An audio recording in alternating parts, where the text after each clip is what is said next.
জামালপুর কুড়িগ্রাম সীমান্তে ৮টি স্থানে প্রায় শতাধিক মানুষকে পুশিনের চেষ্টা ব্যর্থ করে দিয়েছেন বিজিবি ও স্থানীয়রা।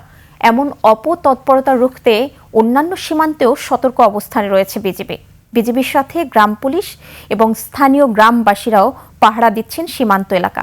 প্রতিনিধিদের তথ্য ও ছবিতে আরও জানাচ্ছেন ইউসুফ হাসান নাইম। জামালপুর ও কুড়িগ্রাম সীমান্তে এক রাতেই শতাধিক মানুষকে বাংলাদেশে পুশিনের চেষ্টা করে ভারতীয় সীমান্তরক্ষী বাহিনী বিএসএফ। তবে বিজিবি ও স্থানীয়দের বাধায় তাদের এ চেষ্টা ব্যর্থ হয়। সোমবার গভীর রাতে জামালপুরের দাঁতভাঙা, মোল্লারচর, ইসলামারি, খেয়ারচর ও পাথরের চর সহ বেশ কয়েকটি এলাকায় এ ঘটনা ঘটে। অনুপ্রবেশ ঠেকাতে পুরো সীমান্ত জুড়ে কঠোর নজরদারি অব্যাহত রেখেছে বিজিবি। দিনাজপুরের হিলি সীমান্তেও টহল জোরদার করা হয়েছে। পুরো হিলি সীমান্ত এলাকায় নজরদারির পাশাপাশি অরক্ষিত সীমান্তগুলোতে গোয়েন্দা তৎপরতা বাড়ানো হয়েছে। সীমান্তে অবৈধ অনুপ্রবেশ কোনো প্রকার গ্রহণযোগ্য নয়।